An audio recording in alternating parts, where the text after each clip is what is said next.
देश में सीए लागू हो गया। सीए पर सियासत भी है। मैं कोई सियासत की बात नहीं करूंगा, मैं कोई भी फिजूल के शब्द खर्च नहीं करूंगा, बल्कि मैं आपको यह बताने वाला हूं कि सीए क्या है, सीए पर आपके पास में क्या जानकारी होनी चाहिए। सीए को लेकर के जो नागरिकता आवेदन है यानी एप्लीकेशन है, ये एप्लीकेशन कैसे दी जाएगी, गृह मंत्रालय ने एप्लीकेबल करने की क्या तैयारी की है। हिंदू, जैन, बौद्ध, पारसी, इनके लिए क्या इंतजाम किए गए हैं जो पाकिस्तान, बांग्लादेश और अफगानिस्तान के हैं। एक एक करके मैं कई सवाल और कई सवालों के जवाब, सबसे पहले मैं ये बता दूं कि वो सवाल मेरे कौन से होने वाले हैं और जिनके जवाब आपके सामने मैं रखने जा रहा हूं।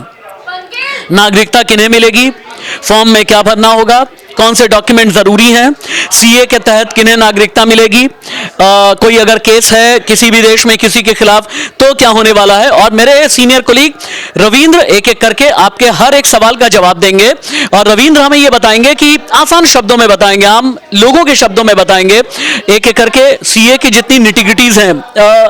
रविंद्र, सबसे पहले तो ये बताइए आपकी नागरिकता किसे मिलेगी, ये सबसे पहले मुझे ये समझाएं, क्योंकि भाई 3 देश नागरिकता किन किन देशों की है, बाकी देश क्यों नहीं रखे गए, ये मुझे सबसे पहले समझाएं आप। देखिए 3 देश हैं जैसे पाकिस्तान, बांग्लादेश और अफगानिस्तान। उसमें जो रहने वाले जो हिंदू अल्पसंख्यक हैं, ईसाई हैं, सिख हैं, जैन हैं और बौद्ध हैं, ये इन्हें शामिल किया गया है और इन्हीं को नागरिकता देने का सीए के तहत ये प्रावधान है। अच्छा। यानी आपने रविंद्र जी के जरिए ये समझा। सबसे पहले तो उन्होंने ये बताया कि पाकिस्तान, बांग्लादेश और अफगानिस्तान, ये 3 आपने बताया ना।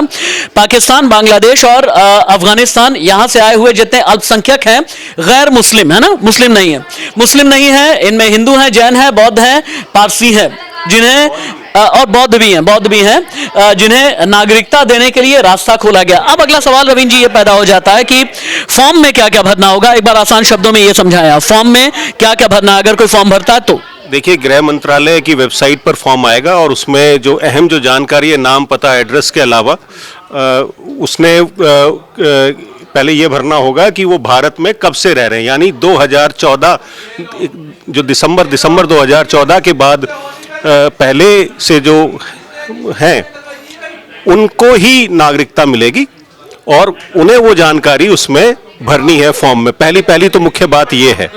दूसरी बात ये है कि कौन कौन से दस्तावेज भरने हैं उसमें है जैसे शेड्यूल 1A के तहत 9 तरह के दस्तावेज हैं, उसमें नाम, पता, एड्रेस देना है। शेड्यूल 18 के तहत 20 तरह के दस्तावेज हैं। शेड्यूल 1C के तहत एफिडेविट देना होगा, जिस देश से आए वहाँ का passport, birth certificate, school certificate और लाइसेंस।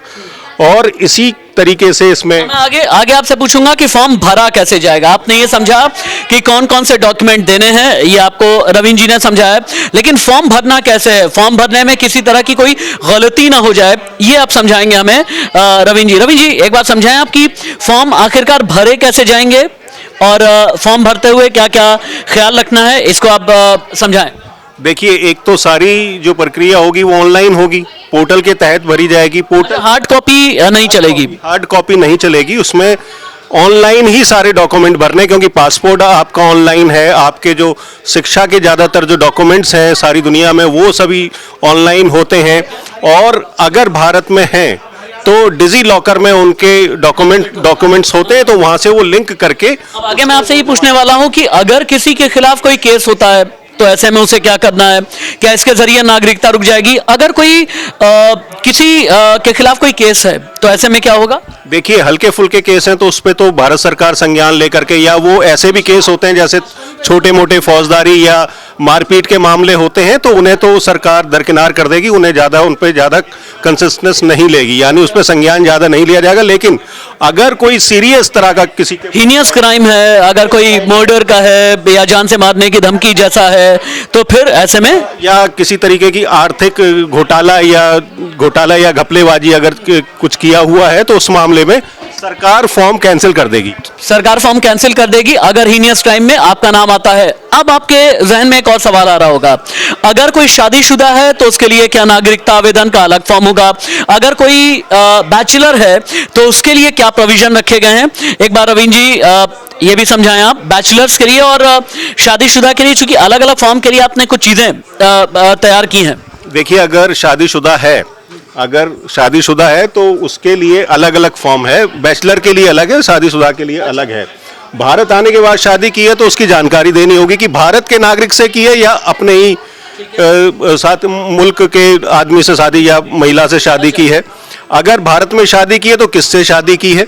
इसके अलावा शादी के बारे में बताना होगा और बच्चों का भी रिकॉर्ड बताना पड़ेगा कि बच्चे यहीं पैदा हुए हैं या जिस देश से वो आए हैं वहां बच्चे पैदा हुए। अब एक और सवाल आपके जहन में होगा कि अगर डॉक्यूमेंट नहीं है, जिस डॉक्यूमेंट का जिक्र अभी रवीन जी कर रहे हैं, अगर वो डॉक्यूमेंट्स नहीं है, मान लीजिए फर्ज कीजिए जिन डॉक्यूमेंट्स का आपने जिक्र किया रवीन जी, आपने अलग अलग शेड्यूल में अलग अलग दस्तावेज बताए, अगर वो नहीं है तो क्या करेंगे? देखिए, ऐसे तो बहुत ज्यादा डॉक्यूमेंट्स की आवश्यकता है नहीं, जो मोटे मोटे पाकिस्तान, बांग्लादेश, अफगानिस्तान के जो हिंदू, जैन, बौद्ध, पारसी हैं, उनके लिए बहुत ज्यादा डॉक्यूमेंट की जरूरत नहीं है अगर 31 दिसंबर 2014 के पहले आए हुए हैं ना। पहले आए हुए हैं। उसकी बड़ी वजह यह है कि नाम, पता, एड्रेस के तो सारे डॉक्यूमेंट्स उनके पासपोर्ट में ही सारी चीजें मेंशन होती हैं। इसके अलावा यदि कोई दस्तावेज नहीं है तो आवेदक को इसका कारण बताना पड़ेगा कि भाई इस वजह से मेरे पास ये डॉक्यूमेंट्स नहीं है। यानी वो एफिडेविट के जरिए बताना होगा। बिल्कुल, वो एफिडेविट के जरिए, एफिडेविट बनवा करके उसे भी ऑनलाइन अपलोड करना होगा, करेक्ट? बिल्कुल बिल्कुल, क्योंकि उसके बाद वो पुलिस वेरिफिकेशन हो जाएगी उस व्यक्ति की और उसके जो डॉक्यूमेंट्स हैं उन। अब बहुत जल्दी एक बार ये भी बता दीजिए कि अंत में प्रमाण पत्र जो होगा वो कैसे मिलेगा? देखिए, प्रमाण पत्र तो ऑनलाइन भी मिलेगा, ऑफलाइन भी मिलेगा। अगर वो हार्ड कॉपी चाहते हैं तो हार्ड कॉपी भी मिलेगी और अगर ऑनलाइन चाहते हैं तो ऑनलाइन भी उसी समय अपलोड होने के बाद, सैंक्शन होने के बाद, क्लियरेंस आने के बाद वो ऑनलाइन भी डाउनलोड कर पाएगा। Thank you so much Raveen ji, आपने बहुत आसान शब्दों में ये समझाया कि सीए के लिए आवेदन करने का प्रोसेस क्या है, अगर कोई बैचलर है या फिर अगर शादीशुदा है तो उसे क्या करना है।